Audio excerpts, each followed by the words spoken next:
Efésios capítulo 3. Semana passada nós considerámos os primeiros 13 versículos, mas não chegámos a ver estes últimos aqui. Então vamos fazer a leitura desde o 1 até ao 13 e continuamos depois até ao final do capítulo, que é para entrarmos, por assim dizer, no texto de hoje.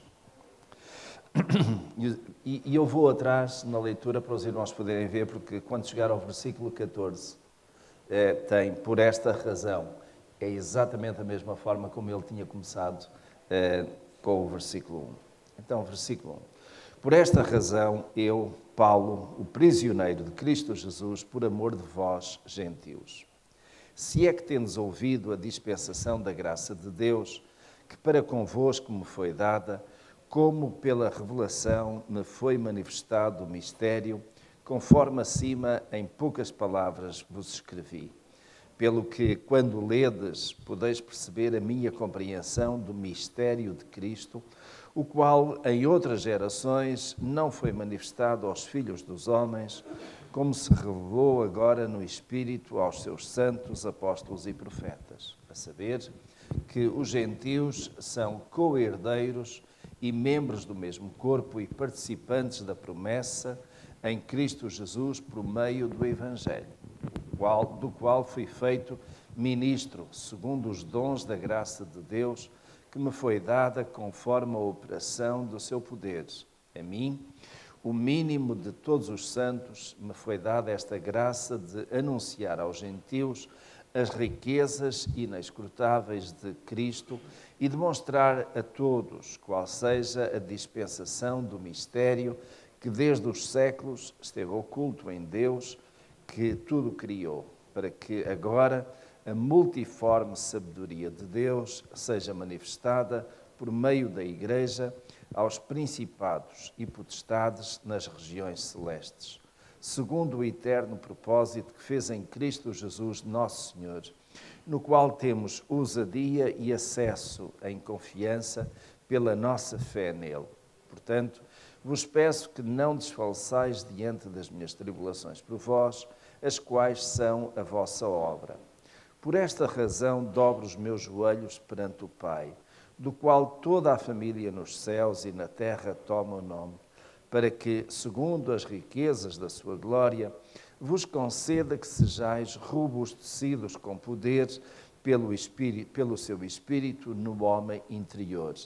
Que Cristo habite pela fé nos vossos corações, a fim de que, estando arraigados e fundados em amor, possais compreender com todos os santos qual seja a largura e o comprimento e a altura e a profundidade, e conhecer o amor de Cristo que excede todo o entendimento, para que sejais cheios até à inteira plenitude de Deus. Ora, aquele que é poderoso para fazer tudo muito mais abundantemente, além daquilo que pedimos ou pensamos, segundo o poder que em nós opera, a esse glória na Igreja e em Cristo Jesus, por todas as gerações, para todo o sempre. Amém. E de facto há aqui uma unidade. Paulo justifica a sua razão. Por um lado, a razão que ele tem como prisioneiro de Cristo de dar a sua vida e de trazer, digamos, ao conhecimento o mistério de Cristo que lhe foi revelado, e como Paulo também dobra os seus joelhos perante o Pai com um determinado propósito.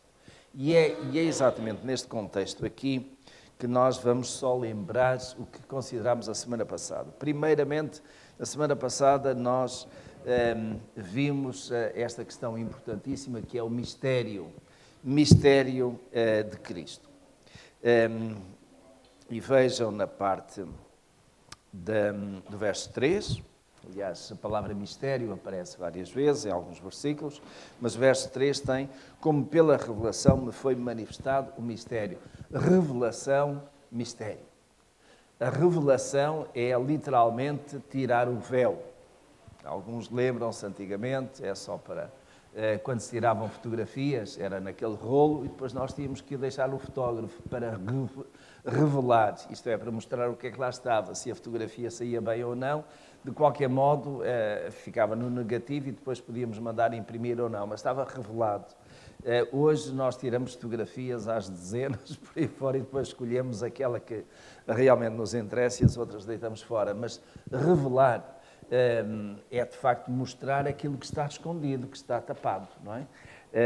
E esse é o mistério que esteve oculto, que esteve escondido durante muitos anos. Veja no final do verso 9, quando ele diz exatamente isso, e demonstrar a todos qual seja a dispensação do mistério que desde os séculos esteve oculto em Deus que tudo criou. Portanto, é Deus que naturalmente tinha anunciado e profetizado alguma coisa, mas essa alguma coisa, em termos de salvação tão preciosa, estava ainda por ser trazida à luz, não é? E particularmente quando nós vemos aqui o verso 4, por exemplo, pelo que, quando ledes, podeis perceber a minha compreensão do mistério de Cristo. Então está aqui identificado que é de facto o mistério que esteve oculto, que é revelado, mas é o mistério de Cristo. E particularmente no verso 6, nós temos aí a explicitação de qual é esse mistério de Cristo. E nós gastámos algum tempo aqui a semana passada, não é? A saber, este é o mistério que foi revelado, a saber que os gentios são co-herdeiros e membros do mesmo corpo e coparticipantes da promessa em Cristo Jesus por meio do Evangelho. Então, a salvação não seria apenas para os judeus, e isso já não era mistério, porque a partir do momento em que Deus chama, para os judeus não era mistério, porque a partir do momento em que Deus escolhe Abrão e o manda sair de uma determinado lugar para outro que ele tinha escolhido e que abençoaria Abrão e toda a sua descendência, assim como também todas as famílias da terra seriam abençoadas em Abrão. Então, à medida que tudo isso vai desenrolando, o mistério está à vista, não é? Para os judeus, o mistério estava à vista. Era um povo escolhido, um povo que havia de ser luz para as outras nações. Só que haveria de vir um Messias que viria salvar, neste caso, não apenas os judeus, mas também os gentios. Era como? A luz do mundo, para as nações, não é? Que os judeus, de certo modo, apagaram, porque por causa das suas muitas transgressões e idolatria. Então o mistério é aqui, é de facto fazer com que o Salvador não seja apenas para os judeus, mas também para os gentios. E os gentios também são herdeiros. Portanto, o judeu era herdeiro de Deus, não é? Povo escolhido, povo eleito, povo que, de certo modo, tinha direito às bênçãos de Deus. Mas os gentios também. E os gentios estão... Mas os judeus... Isto é muito importante, este aspecto aqui, porque os judeus consideravam que os gentios não tinham direito a nada. Que os gentios, de facto, não eram alguma vez objeto da graça maravilhosa de Deus. Não? Mas Paulo tem aqui a saber que os gentios são co-herdeiros e membros do mesmo corpo. Isto é, não apenas judeus, mas também gentios. E neste caso aqui, e co-participantes da promessa de Cristo Jesus por meio do Evangelho. É importante dizer que os judeus não é pelo facto de serem judeus que eles automaticamente são participantes da promessa. Até porque os judeus, muitos deles, rejeitaram Jesus, crucificaram Jesus por isso mesmo. Mas muitos dos judeus também se foram convertendo, não é? Nos dias de Jesus e pelo tempo fora. Só que ainda hoje, muitos judeus agem como se Jesus ainda não tivesse vindo, como se Jesus não fosse mesmo qualquer mistério a ser revelado e que eles iriam seguir, simplesmente porque rejeitam Jesus como sendo filho de Deus nas condições que Deus assim apontou. Paulo foi feito ministro. É interessante o verso 10. E o verso 10 tem, para que agora a multiforme...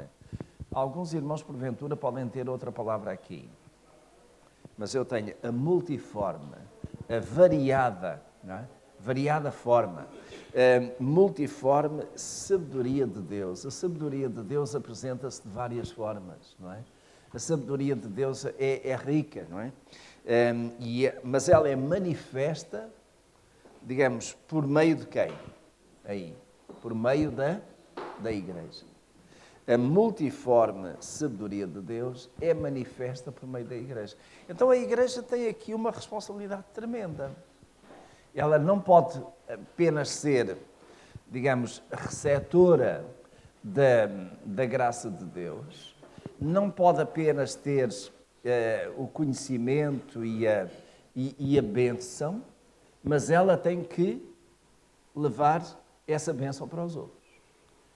Então a Igreja tem aqui esta responsabilidade de anunciar, não é? O verso 12, que nós não considerámos a semana passada, é muito interessante, no qual tem a ver com o versículo 11, não é? Cristo Jesus, nosso Senhor, no qual temos ousadia e acesso em confiança. Temos ousadia, ou seja, meus irmãos, nós como gentios, podemos ir diretamente a Deus com ousadia, significando isso o quê? Não com medo, não com hesitações, não a pensar se Deus nos vai aceitar. Os irmãos lembram-se daquela mulher sirofenícia que estava com aquela enfermidade há muito tempo. Ela queria apenas tocar na orla do manto de Jesus, não é? E depois dizia, mas os cachorrinhos também comem as migalhas que caem da mesa do seu Senhor.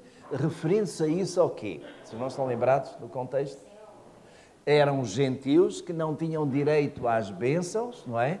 Mas que já se contentavam em ter apenas algumas migalhas, não é?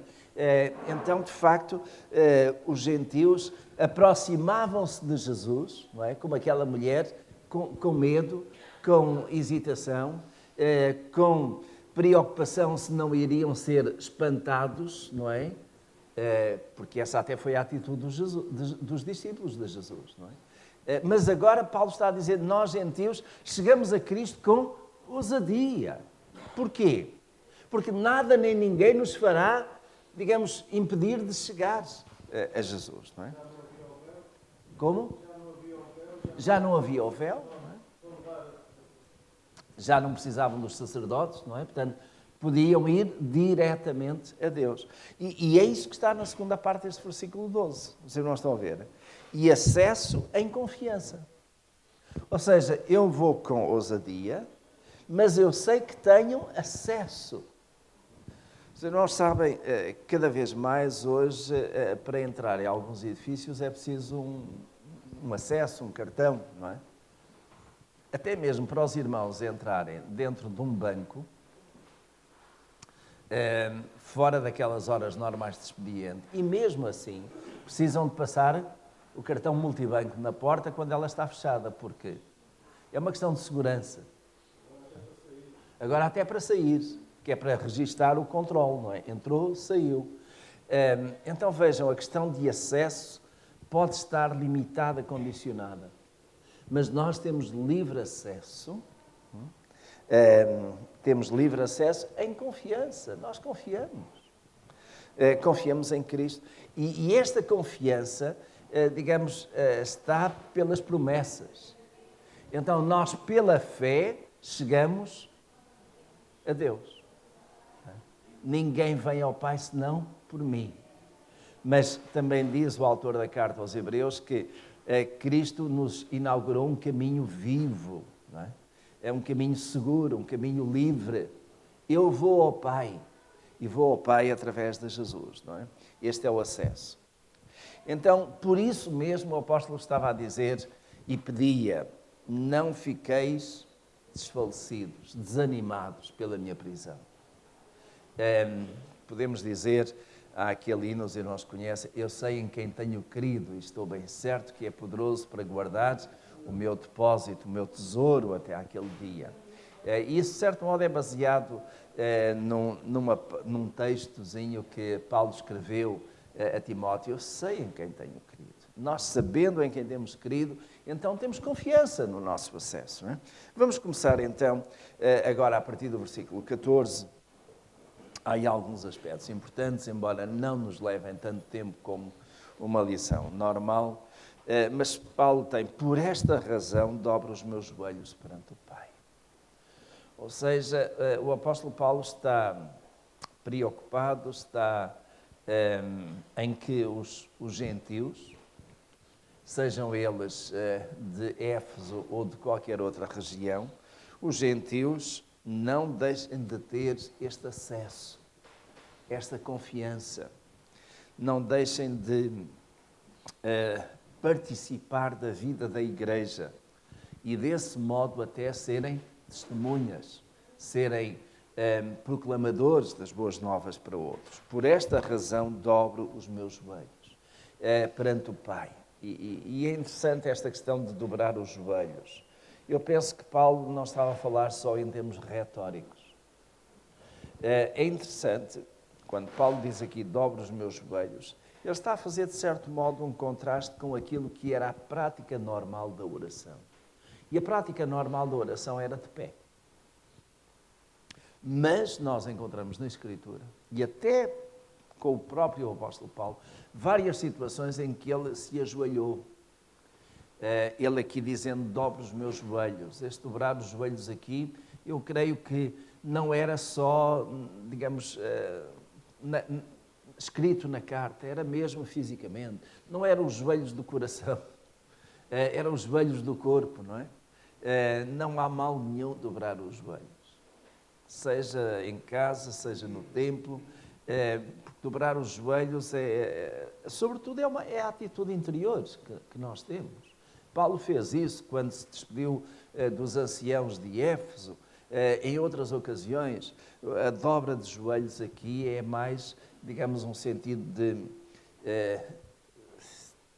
buscar a intimidade e a comunhão com Deus de uma forma muito intensa. Eu vou dar a oportunidade ao irmão Romualdo, depois à irmã Fátima.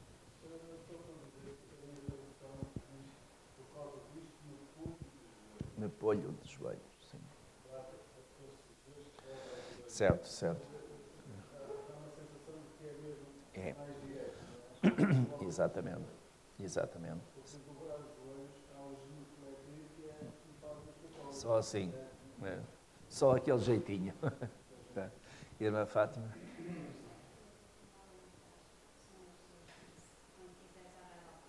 Uhum. Uhum.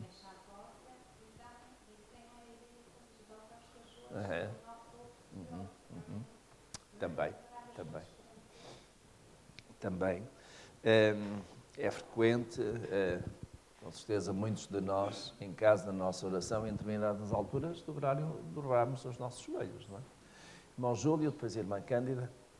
Pastor e irmãos, eu se calhar tenho uma ligeira ideia diferente de dobrar os joelhos. Para lembrar uma pessoa quando está em problemas com alguém e que necessita de um favor ou até de um perdão, e é capaz de se ajoelhar em frente à pessoa, pedir clemência para o seu problema. Portanto, a minha ideia, se não for descurada dos irmãos, também posso ouvir mais. Pode, só que aqui o versículo é claro, dobro os meus joelhos perante o Pai. Não é? Perante o Pai. Portanto, é uma questão espiritual, digamos, entre nós e Deus. Que não quer dizer que não possamos dobrar os joelhos diante de alguma pessoa. Mas isso aí, digamos, é um sinal muito de submissão, de subserviência, não é? O importante aqui, e eu não gostaria de desviar para essas situações, isto é termos espirituais, oração diante de Deus, e a nossa oração diante de Deus, às vezes também é de joelhos, diante do Pai. Mãe Cândida?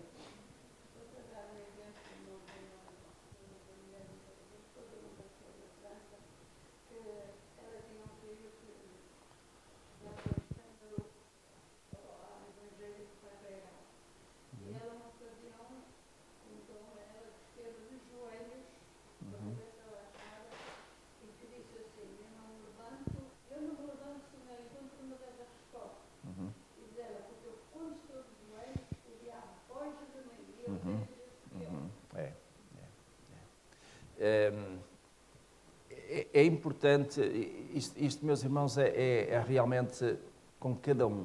Há pessoas que fazem a sua oração normal de joelhos, sobretudo em casa. Não é por estarmos, isto é a minha ideia, não é por estarmos de joelhos que a nossa oração é mais ouvida, mas o estarmos de joelhos traz, digamos, em si um ato de humildade e dependência de Deus. De adoração. É curvar-nos diante do Senhor. É realmente sentirmos que nós não somos nada, que nós dependemos de Deus. Alguém disse que nós, como crentes, devemos estar de joelhos diante de Deus para estarmos de pé diante dos homens. Os irmãos entendem? De joelhos diante de Deus. Eu humilho-me diante de Deus, vou buscar a minha força diante do Senhor, mas diante dos homens eu quero estar de pé. Não é? Não servir um capacho dos homens, mas estar de pé. Mas este estar de pé também tem a ver com dignidade. Os irmãos vejam só, pensem só, é um parênteses, a Grécia neste momento. A Grécia tem estado de joelhos, não é? E aquilo que eles hoje já estão a reclamar é por um mínimo de dignidade. Os povos, as pessoas têm direito à sua dignidade, não devem ser enxovalhados ou espezinhados. Eu não estou aqui a trazer política para o assunto, mas estou a ver como isto podia acontecer com Portugal. Nem sei se não virá a acontecer com Portugal. Porque Portugal tem uma dívida tremenda. E quem deve não pode ser arrogante ao ponto de dizer, olha, mandem-nos para cá o dinheiro e deixem-nos gastar à vontade. E quando este acabar, mandem mais. Então, e pagar? Um dia vai-se ver.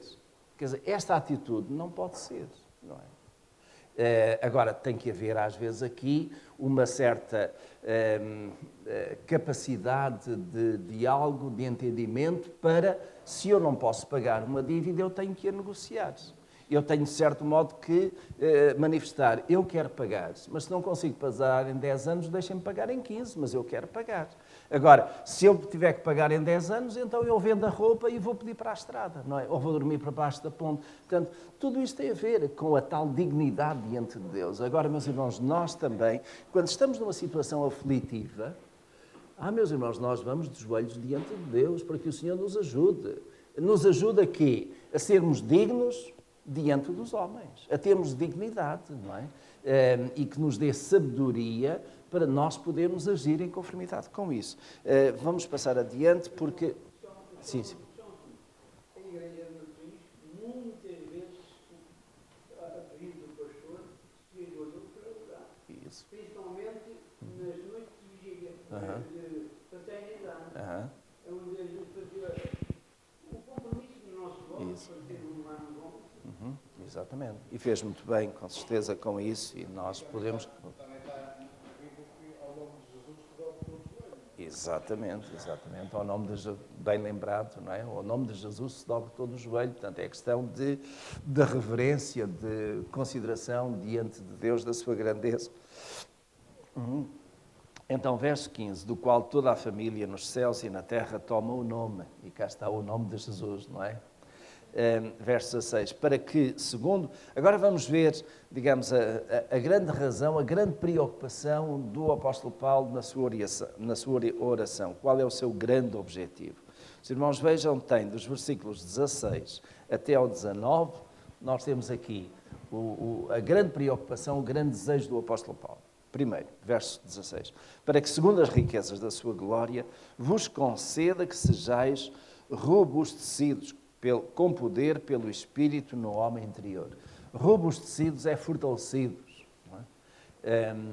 É aquela força, aquela energia que nós precisamos de ter no Espírito. Não é? Deixar que o Espírito realmente tome cada vez mais de nós e nos possua, de tal modo que aquilo que nós pensamos, aquilo que nós fazemos, está mais em conformidade com a vontade de Deus. Então, vos conceda que sejais robustecidos, fortalecidos. Esta é a preocupação do apóstolo Paulo. Mas reparem, meus irmãos, não é o objetivo final. Este é um passo. Se eu for fortalecido no Espírito, eu vou alcançar coisas extraordinárias. Verso 17. Que Cristo, e ele ora também que Cristo habite pela fé nos vossos corações. Portanto, não apenas fortalecidos pelo Espírito, mas também que Cristo habite pela fé. E Cristo habitar pela fé nos meus corações é deixar que realmente Cristo comanda a minha vida. É deixar que não seja mais a minha vontade, mas a vontade de Deus. E se eu não tenho força suficiente para isso, então a força do Espírito Santo em mim me vai ajudar a alcançar isso e a ter isso. Mas isto ainda aqui, reparem, meus irmãos, são meios para um grande objetivo. E os irmãos vão descobrir quando chegarmos lá. Cristo habite pela fé nos vossos corações, a fim de que, estando arraigados e fundamentados em amor, arraigados e fundamentados. Alguém tem outra tradução aí? Com certeza. E alicerçados. Não é? Arraigar é agarrar, é firmar. E alicerçar, digamos, é ter umas boas fundações. Não é? E eu agarro-me a essas fundações. Nós estamos fundados se quisermos aqui em linguagem de construção civil, fundados na rocha, fundados, digamos, na sapata do pilar. Mas eu tenho que agarrar-me a essa sapata, agarrar-me à rocha. Não é? Se eu estiver agarrado à rocha, se eu construir a minha casa sobre a rocha, pode vir a tempestade, o temporal, que não me vai fazer abalar. Portanto, a ideia aqui é esta solidez relacionada com a nossa fundação. Nada nem ninguém nos fará abalar, porque nós estamos bem firmados. Não é? E Paulo está a orar por isso. Verso 18. Possais compreender com todos os santos qual seja a largura, o comprimento, a altura e a profundidade. Os irmãos olhem à vossa volta e, digamos, para a direita ponham comprimento. Para trás ou para a frente ponham a largura. Para cima temos a altura. Para baixo tem a profundidade. Não é? É a ideia de que é nas 4 direções. Ou seja, nós vamos crescendo nas 4 direções. Nós compreendemos Cristo cada vez mais, não apenas naquilo que está diante dos nossos olhos, comprimento e largura, mas também aquilo que é, digamos, Cristo nos céus e aquilo que é, de facto, a profundidade da riqueza da palavra de Deus, não é? Então, nós vamos, naturalmente, buscar isso aí. Sim, irmão Romualdo? É. Sim, irmão Romualdo?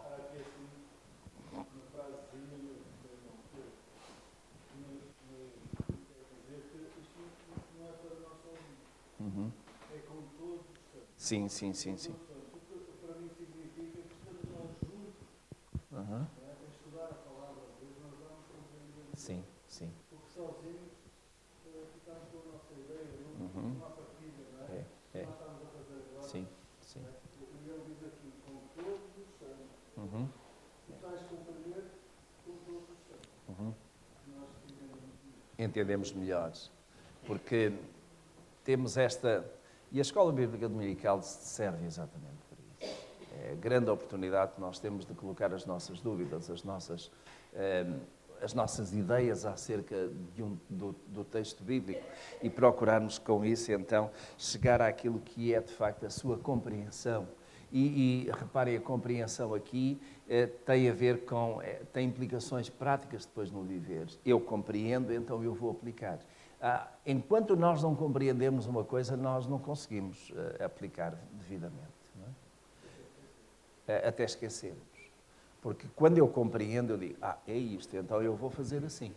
Enquanto eu não compreender, tenho que estar a olhar para os outros. E em matéria espiritual, em matéria de fé, nós não vivemos a olhar para os outros. Digamos, a espiritualidade e a vivência é pessoal.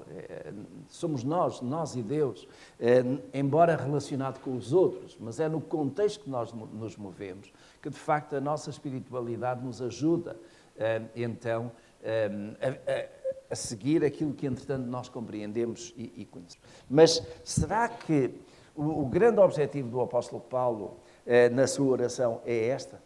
Já alcançamos? Então vamos continuar a ler. Versículo 19. E conhecer o amor de Cristo, que excede todo o entendimento, para que sejais cheios até à inteira plenitude de Deus. Será que é aqui? Qual é o grande objetivo da nossa fé? Alcançarmos plenitude de Deus. Deixa-me fazer a pergunta. Os irmãos aqui já estão cheios da plenitude de Deus? Aliás, eu até fui redundante, porque plenitude tem a ver com estar cheio. Não é? Cheio da plenitude é cheio e cheio. Mas chegar à plenitude de Deus, naquele sentido que nós conhecemos Deus, esse é um grande objetivo. Conhecer Deus em tudo aquilo que Deus é. O apóstolo Paulo diz que nós hoje vemos por enigma. Olhamos para um espelho e vemos a imagem, mas vemos por enigma. Mas quando estivermos na presença de Deus, então conheceremos como somos conhecidos e veremos como Ele nos vê. Ainda bem que é assim. Mas esse é o grande objetivo. E é também, digamos, a tranquilidade que o apóstolo Paulo nos deixa, de que eu vou conhecer a Deus na sua plenitude. Então reparem que o grande objetivo, de facto, da nossa caminhada cristã é conhecer Deus como Ele nos conhece. Será que Deus nos conhece bem? Há alguma coisa na nossa vida que esteja oculta para Deus? Até mesmo aquilo que nós queremos esconder de Deus, Ele conhece, não é? Porque Deus conhece todas as coisas. Agora, se Deus é capaz de ir até ao mais íntimo do nosso ser, do nosso pensamento, do nosso coração, e conhece as coisas que nós vamos dizer e fazer antes de chegar o tempo, os irmãos imaginem o que seria nós também conhecermos Deus, digamos, com essa profundidade. Não é? Mas esse é o objetivo. E reparem, o apóstolo Paulo está a dizer, eu oro, eu rogo, eu dobro os meus joelhos diante de Deus. Para quê? Para que vós sejais cheios até. Até onde? Até ao limite, até não conter mais. Não é? Cheios até à inteira plenitude. Então, meus irmãos, eu hoje conheço alguma coisa acerca de Deus. Os irmãos também, não é? Pouco ou muito, mas conhecemos. Mas será que nós conhecemos Deus naqueles aspectos mais significativos, mais intimistas? Meus irmãos, nós conhecemos melhor Deus quando estamos... Nós conhecemos melhor alguém quando estamos na intimidade com essa pessoa, não é? À partida, o marido e a esposa devem se conhecer bem, certo? Embora, às vezes, ao fim de tantos anos, o marido ou a esposa façam alguma coisa que o outro fica a olhar e diz, eu não te conheço. Eu não te conheço. Ou seja, aquilo que tu estás a fazer, nunca tinhas feito e para mim é uma surpresa. Eu parece que já não vivo contigo há 50 anos, ou há 20, ou há 10. Eu não te conheço. Porque parece que havia ali qualquer coisa que estava camuflado, que estava, de certo modo, abafado, mas que, diante de uma situação mais complicada, acabou por desabrochar e mostrou-se, e mostrou a cara. Não é? Agora, conhecer Deus na intimidade é, de facto, cada vez mais sabermos como Deus funciona, como Deus age, como é o pensamento de Deus. Sobretudo, meus irmãos, e isso nenhum de nós tem escusa. Nós não temos escusa em relação àquilo que Deus já revelou. Aquilo que está na palavra de Deus já está aí nas nossas mãos há muitos anos, certo? Nós já lemos. Então, aquilo que lemos e que até compreendemos, já não temos escusa, não é? Eu já sei como Deus é. Por exemplo, se eu estiver, tiver aqui um rasgo e às tantas decidir ter um momento de idolatria, o que é que os irmãos acham que vai ser a minha relação com Deus? Essa relação quebrou. Mas, digamos, neste contexto eu pergunto, os irmãos acham que Deus vai aceitar esse meu momento de fraqueza, de idolatria? Não. Deus vai usar, antes, o arrependimento vem depois. Mas se Deus vai usar, daquilo que nós conhecemos de Deus, os irmãos acham que Deus aceita? Os irmãos acham que Deus aceita que eu, que sou crente, às tantas, entre em pedofilia com alguém? Os irmãos acham que Deus aceita isso em mim? Então, meus irmãos, esses são apenas 2 exemplos. E eu coloquei-os em cima de mim, para que os irmãos estejam aliviados. O culpado, o pecador sou eu. Se eu fizer alguma coisa que eu já sei de antemão que é ofensa a Deus, os irmãos acham que eu preciso de ter alguma revelação especial do céu para me dizer, olha, tu estás a pecar? Eu já sei. Há coisas que eu já sei, certo? Então, essas que eu já sei, eu não vou estar a desafiar Deus para ver qual vai ser a atitude de Deus para mim. Porque, inclusive, na Escritura, Deus já mostrou qual é a sua atitude em relação a certas coisas. Por exemplo, a questão da idolatria. O povo judeu, o povo hebreu, virou-se para a idolatria em várias situações. E qual foi a resposta de Deus? Primeiramente, mandou o profeta para avisar. Depois, com o aviso, veio também a consequência. E às vezes ainda um outro aviso e outro, até que chegou um ponto onde Deus diz, olha, os avisos acabaram, agora vêm as consequências. E as consequências vieram de uma forma dramática, o povo foi levado em cativeiro, certo? Será que eu estou à espera, digamos, eu vou desafiar Deus à espera que Deus me mande para o cativeiro? Eu já sei como é que Deus é. Deus é um Deus santo. E por isso mesmo a santidade de Deus impede que eu faça certas coisas que vão ofender essa santidade.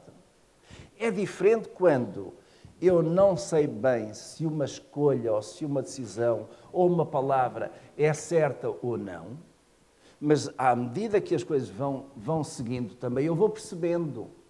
Afinal de contas, isto que eu estava a pensar é errado, eu não vou por aqui.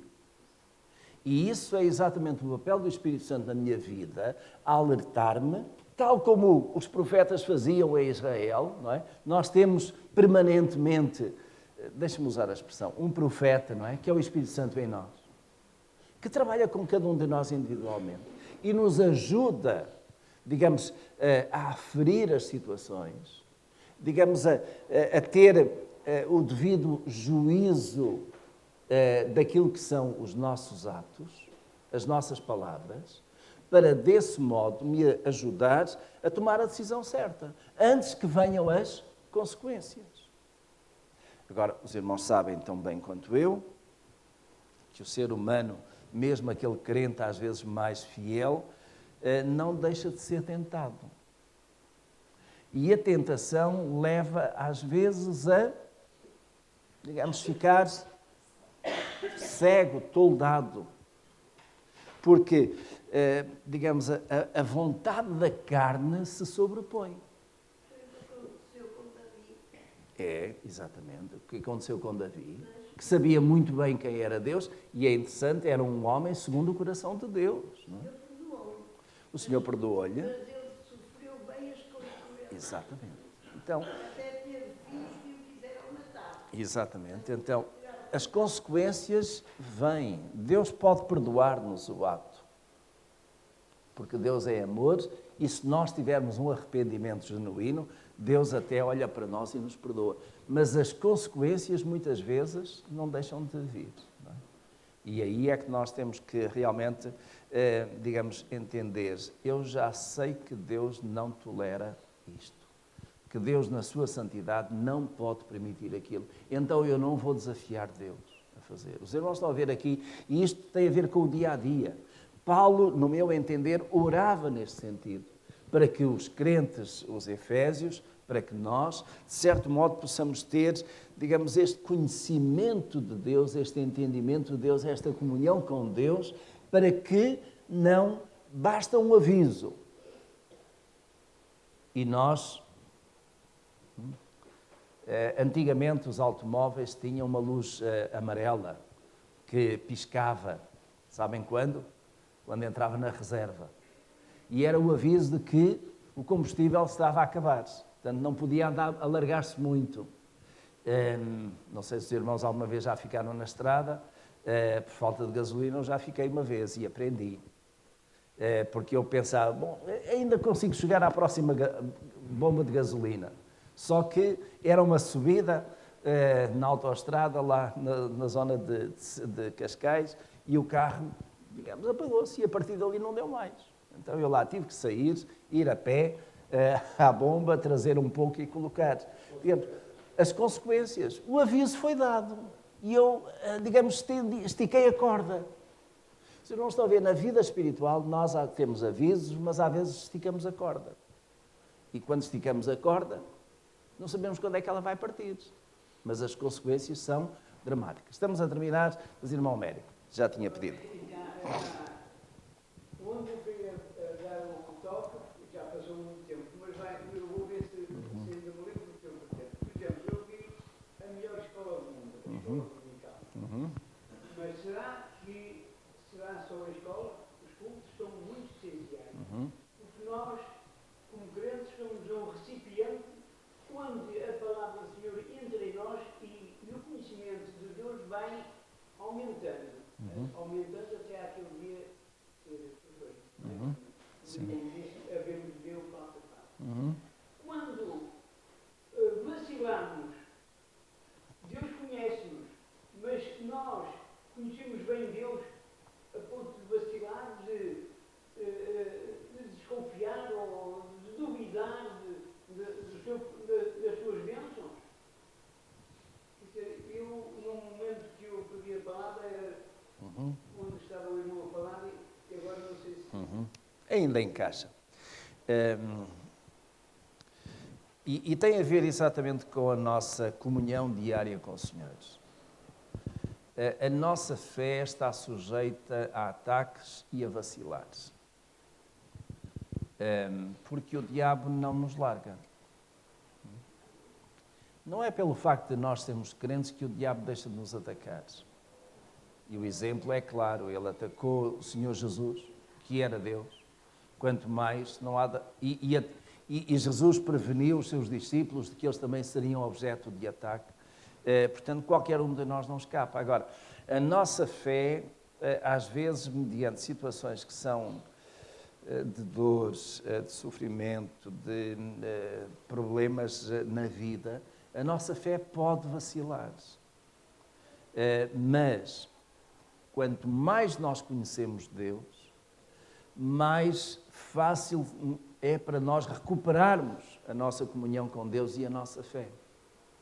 Porque sabemos e confiamos num Deus de promessas, num Deus que é fiel, num Deus que é poderoso até, para nos ajudar exatamente nas nossas lutas e nas nossas dificuldades e nos restaurar a paz, nos ajudar.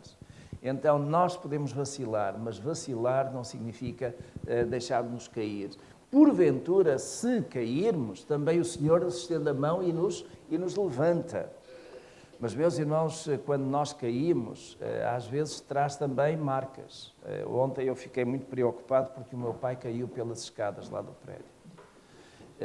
E depois foi para a farmácia, foi para a clínica, acabou por ir para o hospital, tiraram-lhe raios-x à bacia e à cabeça. felizmente, graças a Deus, não apresenta nada, mas uma queda em alguém que tem 88 anos pode ser um caso sério, não é? E eu fiquei preocupado porque estou a 300 e tal quilómetros de distância. Ainda a semana passada estive lá, eles até estão mais ou menos bem dentro da idade de tudo isso, mas, digamos, as quedas têm consequências e às vezes deixam mazelas fortes. Então, meus irmãos, o melhor é nós segurarmos para não cairmos, não é? Próxima semana, se Deus quiser, teremos mais em Efésios, vamos ao capítulo 4 e vamos entrar numa parte de Efésios que é minuciosa, é uma aplicação muito direta à igreja e em termos práticos também. É de facto muito interessante, os irmãos vão gostar com certeza. Vamos fazer um breve intervalo para o cafezinho. Mais daqui a pouco nós teremos no culto a apresentação de uma menina que é a Esther, filha da Sayonara e do Carlos, e vêm alguns familiares aí. Entretanto, eu quero saudar Dona Hortência, que já nos tem dado o prazer de visita algumas vezes. Muito bem-vinda, que o Senhor abençoe. E já agora pedi as vossas orações por ela, pela filha também. O Senhor sabe quais são os assuntos. Está bem?